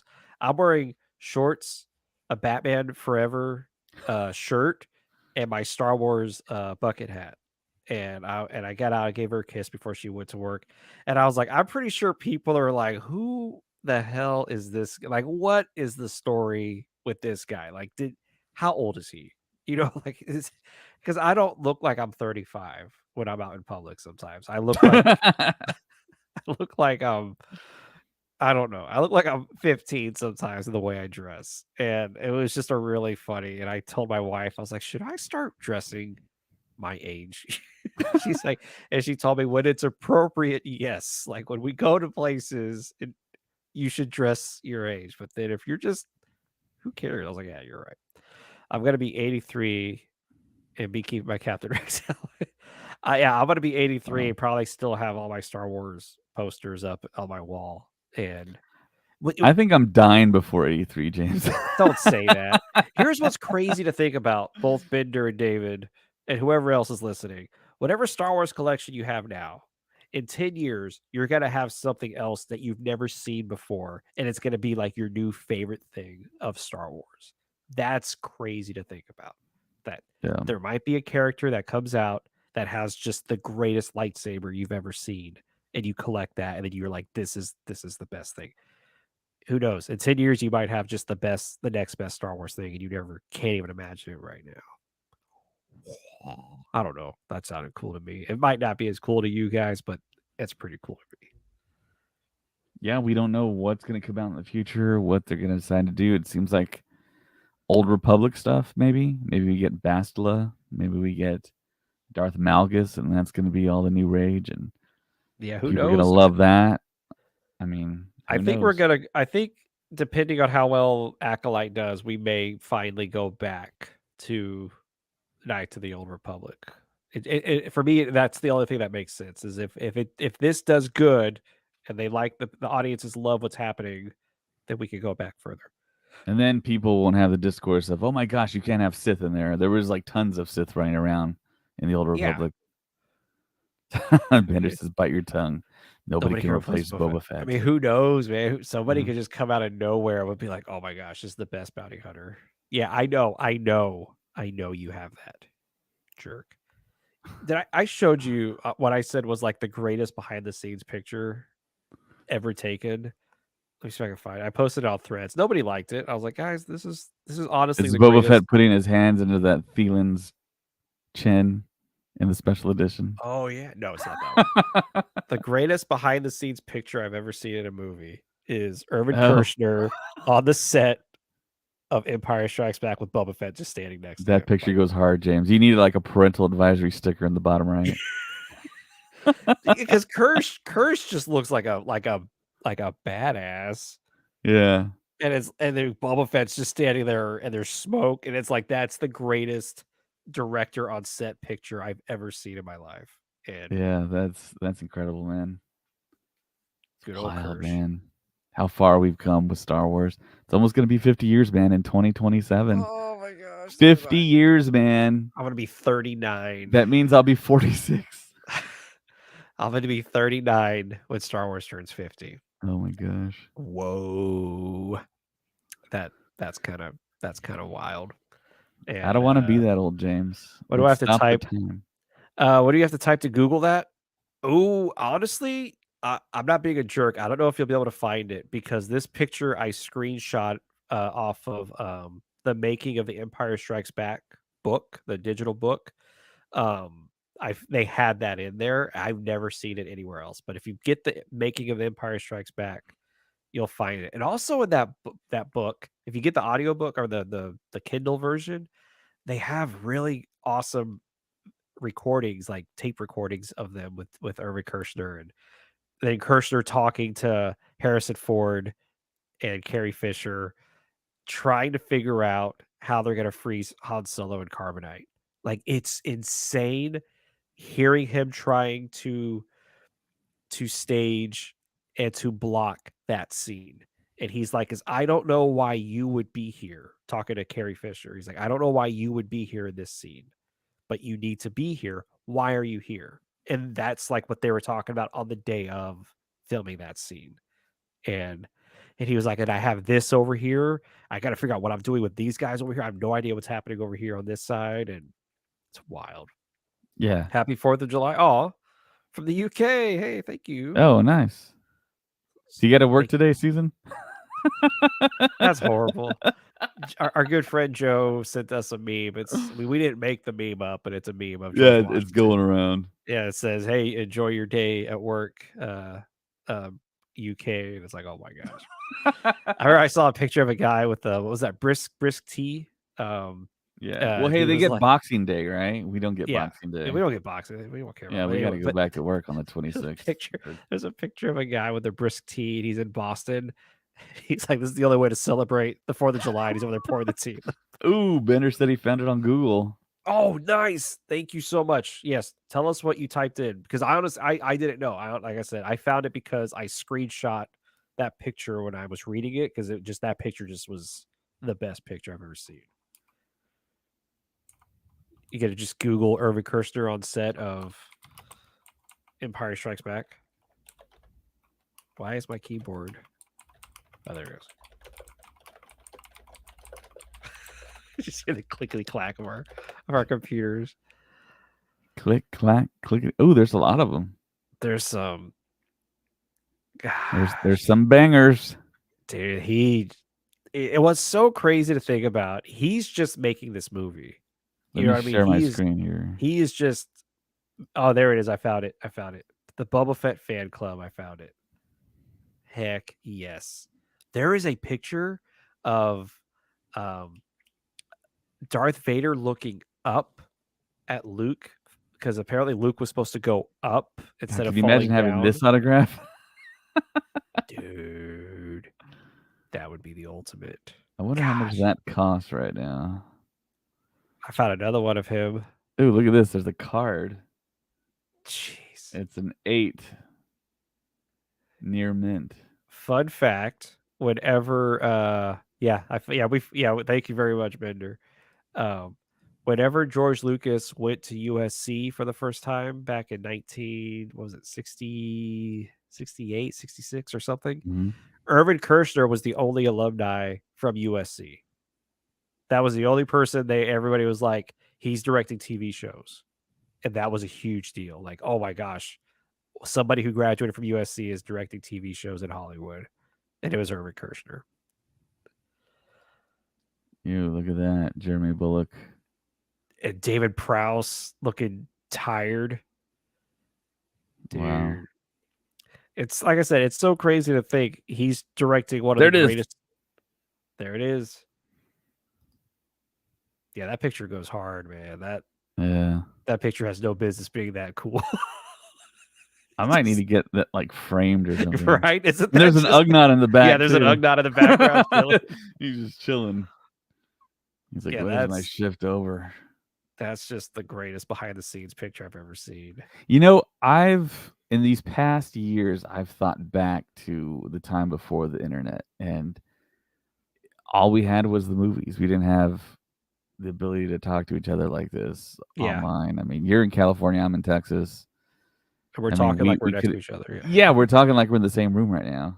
Yeah. But I mean, the things that friends would talk about, like the dreams we had, and talking about different scenes and different movies, and just like that feeling back in the late 80s, early 90s. Just the movies that were out. I mean, why does it feel like the movies that were out back then were better than the movies that are dropped now? You think it's kind of that rush of like we need to make the money, we need to satisfy the board, and I think so. The other day I was watching a clip from a movie that came out in the 80s, Amadeus. And I'm watching a scene from that movie, Amadeus, and it is so well. It's just like a 3-minute scene, and I'm like, this scene is better than half the movies that are out today. I don't know what they were on. I don't know what they were doing, but they were making just absolute bangers back in the day. I'm gonna make this picture for my music playlist. Heck nice. Yeah, and Irvin Kershner, in a way, Empire Strikes Back is why we still have Star Wars today. Like, if Empire Strikes Back was bad, Star Wars is done. Hey, there we go. What's that say? Interesting. It says, in hindsight, Empire Strikes Back director Irvin Kershner would have helmed one of the prequels. That's a picture of Gladiator 2. It's Paul why Mescal. is that picture? Why did I don't know. But I heard that rumor that Irvin Kershner did want to do episode 1 or episode 2, but I think George Lucas did not want him touching Star Wars after Empire Strikes Back. Yeah. Because he knew Kirsch would take a long time to make that movie. But it's like, dude, he took a long time to make that movie. He spent way more money than you thought he was going to spend, but look what he gave us. Like, look at that movie. It's a masterpiece from start to finish. Like, it's crazy. You know, George Lucas also wanted Spike Jonze for episode 2. That would have been interesting. Yeah, that would have. He also, I think he pretty much hired Zack Snyder, and then I think the Disney regime said, no, you're not going to make a Star Wars movie, and then he made Rebel from Moon. all accounts, it's a good thing that Disney did not allow him to make. I know we were hyping that up, but then once it came out, everyone was like, this is not good. This is not a good story. Yeah, look at that look iconic at this shot, man. Kirsch directing Peter Mayhew on top of the Millennium Falcon. Like, these pictures are insane. And mind you, he's just making a movie. You know what I mean? Like, I'm just going to direct Peter Mayhew while I'm standing on the Millennium Falcon. I'm just literally directing this scene, but it's like look at that. He's repositioning Yoda's cane for the shot, and it's like it almost looks like a young Kathleen Kennedy. I don't think it is. It's not her, yeah. Yeah. Although, wait, what year was this? 80? No, yeah, no. She wouldn't have Would have been there been yet. 1979, right? Yeah, no, she wouldn't have been there yet. Because she came in during Raiders of the Lost Ark. Okay. Huh. I don't think I've ever seen that picture. What's up with the tubes? Yeah, looks like a deleted scene. So there is a picture. I was telling this right before. There's a picture of David Prowse as Darth Vader. After he says, "I'm your father," and then Luke falls, so then he like drops his hand and looks down at Luke. There was an original picture of him looking up because Luke was supposed to go up. I think the Falcon was supposed to pull him up from there. And so there's a picture of David Prowse doing this. And I was like, that would have been that's a crazy thing to think about, of Luke being pulled up instead of going down. Yeah. Yeah, Empire Strikes Back, man. Jeez. Yeah, we're just looking at pictures now. This is Yeah, not we're good just for looking at this. the audio Sorry, listeners. guys.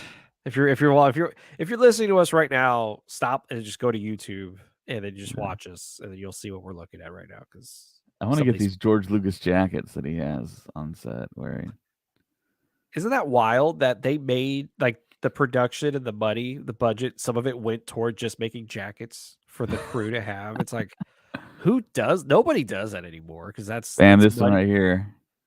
That's an iconic one. Yeah, they Uh, sold that one in the stores, right? Like really yeah. briefly, and then you Yeah, almost they picked the kind of like money up. retro made one. The Columbia sold for like $300 or something. And I was like, ugh, a little steep. I don't know if I'm gonna jump on that. But I know a few people that bought them, and it's like, Ugh. gosh, man, a lot of money for a jacket, especially in South Texas where it really doesn't get cold at all. I We really don't wouldn't need use a it that much. jack. Yeah, That's funny, man. Yeah, the behind the scenes pictures of Empire Strikes Back are insane. They didn't know that they were making the greatest Star Wars movie of all time. You know what I mean? Like, they were just making a movie, and it's so cool to see those pictures. so I think I know your answer for this. What would be the movie you want to go back in time and be on the crew and behind the camera to witness? Would it be Empire? Honestly, it'd be episode 1. It would be Oh, the Phantom Menace, because what they were doing was like impossible, but they figured that out, and it's crazy. I think Empire would have just been really frustrating and scary, and just really frustrating, because they spent a lot of time on that movie, and from what I hear, it was kind of crazy on set. But to witness the Phantom Menace being built, I think would have been just the craziest story to watch. yeah. And Bender agrees with me. Thank you, Bender. I'm glad. Thank you. What about you? I mean, it's either got to be episode 4 or I would say just episode 4. It'd be the Yeah. beginning because all the people that didn't believe in it and thought it was like a children's film, the crew in England who would like give a Gosh. lot of snark and like say things under their breath, and you could be there like you have no idea what you're You have in, no idea buddy. what's about to You have happen, no idea what this is. Gosh. And I saw a video today on Instagram, I think Mark Daniels was at Rancho Obi-Wan, and Steve Sansweet showed off one of the original banners from Comic-Con. It looks nothing like the Star Yeah. Wars logo we know today.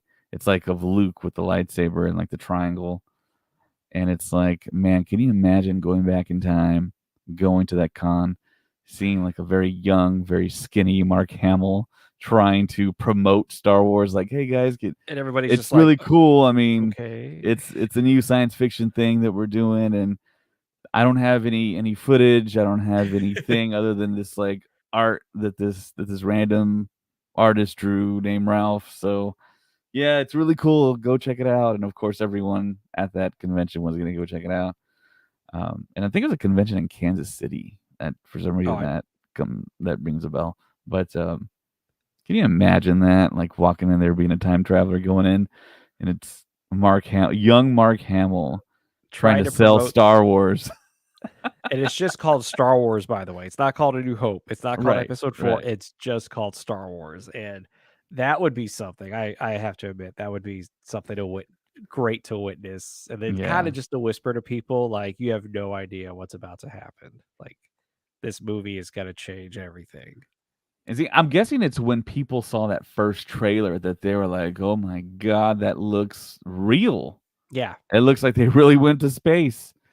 And then I think that really hyped up everyone. And of course, there's no internet back then, so people can communicate like we do now and hype each other up and have all the discourse. But back then, I mean, they had never seen anything like that. They were comparing it to 2001: A Space Odyssey by Stanley Kubrick, and Which that's a hell of a yeah, comparison, just saying. right, right. But I mean, all that was like slow moving stuff, and I mean, it was like in orbit. I mean, this was like fast, intense. Intense. Yeah, there you go. This was faster and more intense. Yes, yes, for sure. And I've asked my brother. My brother's 15 years older than me. I said, "What was it like back then?" He said it was just unbelievable. People couldn't believe what they were seeing on the screen, and he said Yeah. he couldn't get a ticket for, ironically, I mean, ridiculously, a couple of years. He wasn't able to see it because it was just always sold out everywhere. And Star Yeah. Wars just lasted in the theater for years. Yep. It wasn't like My how it is now. my mother told the story that when they were in Spain when it came out, and my brother, who was, he's older than me, obviously, was just a kid, and he had to just sit there at school while kids came in from the States, and they were just like, "Oh my gosh, Star Wars is amazing. Have you seen it?" And that Spain did not get Star Wars. And so all my brother was able to do was to get these little get this poster board and these little cards, and he was able to lay out the scenes from the movie onto the poster. And my mother said he would come home from school and he would just watch the movie. Like, that was how he watched Star Wars, was just looking at these cards. 1978 rolls around. Summer of 1978 rolls around. They come back to the States. They go to Idaho and they go, "Let's go see Star Wars." It was still in theaters, and my mom said the theater was still packed with kids and people, and that the kids in front of my brother were like, "How many times have you seen it?" And he was like, "This is my first time." And they were like, "What?" And they were like, "I've seen it like 27 times." And it was like, "I've seen Yeah. it like 30 times." And then so he sat in the very front row, and that's when they watched it, and just he said it was like the best feeling in the whole world. But it's crazy to think that even a year later, that movie was still just insanely hyped. And we'll never get to experience. I mean, Phantom Menace, but from all the stories we hear, nobody we'll never get to witness the Star Wars event.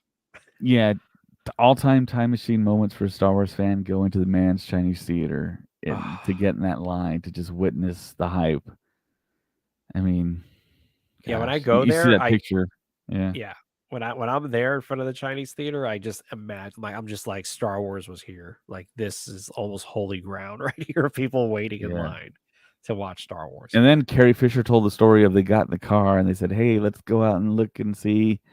All the people lined up, and they would just drive by, and no one really kind of knew who they were quite yet. They weren't as famous yet. And then, of course, over the course of the weekend, and there's this great interview. It'll make you laugh out loud. If you're a Star Wars fan, you will laugh out loud at this because it's actually Christopher Nolan interviewing George Lucas. Oh my And gosh. at the end, it's the very end of the interview. They finally get to the point where George Lucas talks about how Alan Ladd Jr. calls him and tells him it's a hit. It's a hit. It's number one at the box office. And George Lucas says, "Now, Laddie, everyone knows that science fiction films the first weekend make the most money because all the fans for science fiction all go and see it. Let's wait to the second weekend." And that was it. And Christopher Nolan says something to the effect of, and yes, um, we don't have to go much further to know what happened. It definitely was. And the crowd just like erupts laughing, and that was like the end of the interview. And I That's kind of paraphrase amazing. there, but That was a it pretty it good was. Nolan impression, I want to say. That was pretty good. But one Thank of you. one of my favorite stories about Star Wars was at Celebration, Stephen Colbert came on the stage, Yeah. which was a big deal. I'm like, Stephen Colbert is here. And then he said, "I am a huge Star Wars fan." And he's a big nerd, by the way. Yes, And that he says, story was interesting. he goes, "I'm a huge Star Wars fan." He goes, "In fact, I've been a Star Wars fan 2 weeks longer than any of you have. And everybody was really confused. And the story he told was he had seen the trailer, he had seen the books, and he was super hyped about this movie. And in LA, they were going to show the movie 2 weeks in advance to like a small group of people, and for like some radio contest or something. Yeah. And he won, and him and like he got to invite like three of his friends and his mother, and they got to see Star Wars 2 weeks before everyone else did. And he said, for 2 weeks, I just kept telling everybody this is going to be the biggest movie. That this movie is going to change. And they said nobody believed me. No, everybody thought I was crazy. And so yeah, if you ever hear Stephen Colbert say that, he is in fact telling the truth. He has been a Star Wars fan 2 weeks longer than anyone else has. So I think that's such a great story. Yeah, incredible. I love that he told that at Celebration. And yeah, Celebration is fast approaching, James. It'll be here before we know it. Yeah. Okay, y'all gonna be flying in a plane here in less than a year. Jeez. 16 hours to Japan, man. From South Texas. I'm gonna live in a plane, essentially. You gotta live in a plane for 16 hours, man. I'm good. I'm fine. You know, we sit next to Colin, listening to him talk about Star Wars the whole way up there. Oh man, it's so. But anyways, I think almost 2 hours is a pretty good stopping podcast. point. Okay. Yeah, I was about to say something else, but maybe I'll hold it to. Maybe I'll hold it till we go to actual Patreon, and if you subscribe to Patreon, you can. You'll hear the backstory that David was gonna say, whatever that was. But this was a long episode. But yeah, this is what David and I do. We just talk about Star Wars. Yeah, we just talk about Star Wars. And this is fun. This is a lot of fun. And thank y'all so much for watching. We had 10 people watching tonight, which according to StreamYard's analytics. Yeah, who knows? It's probably like I think it's closer to like 200, but it's only showing us 10. It's just kind of it's trying to control the traffic of people. So right. We appreciate StreamYard for but yeah, thank y'all so much for sticking with us and watching this and listening to us. And this was a lot of fun. Everyone out there on the chat, Bender, Noah Richard. Bender, thank you for keeping us going. Jordy, 1994. And who else? Susan Smith. Susan Smith from the UK. Thank you for keeping us entertained. And Bender, I love London. I loved it when I went there. It was awesome. I want to go back. Bender says this is my favorite podcast ever. Thank you so much, Bender. Thank you. That means a lot to us. And, yeah, that means a lot. You're always on YouTube watching, chatting with us. So yeah, thank you for your comments, your contribution. And let people know we actually like Star Wars. We like to talk about Star Wars. We are fans. No, you don't. A Star Wars podcast that likes Star Wars? What a novel idea. This is crazy. So yeah, let people know that we actually like it. So yeah, but anyways, I almost said, what a wonderful smell. Yeah, what a wonderful smell. I don't care what you smell. Anyways, all right, on that wonderful note, yeah, be sure to hit us up on Patreon. Be sure to give us a like, subscribe, YouTube, Apple Podcasts, Spotify, anywhere you listen. Okay.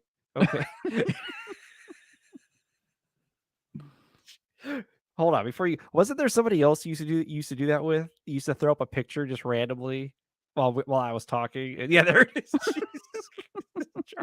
If you're watching on YouTube, you saw it. He just would randomly throw up a picture of Jar Jar. Just completely throw you off. What was that? Bender? What was that? All right. Well, on behalf of David, thank you so much for watching and listening. And may the force be with you. You gotta say it, man. Come on, don't do it. You gotta just say it. May the force be with you. Always. Pew, pew, pew, pew. Oh wait, you gotta do it. I don't know I'm not gonna do it. You gotta do it. Do what? See, you're too busy goofing around. A little bit. Thank you, Bender. Bender said it, yeah. Pew pew pew pew. Pew pew. All right, good night, guys. I think I end this thing. Just gonna keep on going forever. All right, see you, everyone. Join our Patreon. Please. Star Stuff Podcast 2187. If you can. If you can't, just It's hit fine. the like button. It's Yes, fine. please. It's okay. We got 2 more people listening to us while we're leaving. Sorry. Just go. We got another person. What's happening? Why are y'all waking Oh my up? gosh, maybe we should keep on going. Go away. No, I gotta go to No, bed, don't tell me to man. go away. I gotta go to So bed. yeah, we'll be at SpaceCon. Yeah, There's the don't go away. lineup: Hayden Christensen, Ewan McGregor, Rosario Dawson, Giancarlo Esposito, Katie Sackle, Mina Wen, Judy Carano, Ray Park, and Michael Pena, and The one William and only. Shatner. So yeah, you got Star Wars. There's Ahmed Best. I guess you have a little bit of Marvel in there. Star Trek, Stargate, Battlestar Galactica. Beats, Bears, Battlestar Galactica. All right, man. But we really gotta Yeah. go. My dog is getting mad at me over here. So Okay. All right, man. We're getting so many watchers. Thank y'all for watching. Yep. Thanks for watching, and we'll see you on the next podcast. And like James likes to say, with another awesome topic. Thank you. Pew pew. How many pews did we get in this episode? Like 12 at Yeah. least. Yeah. All right. Good night.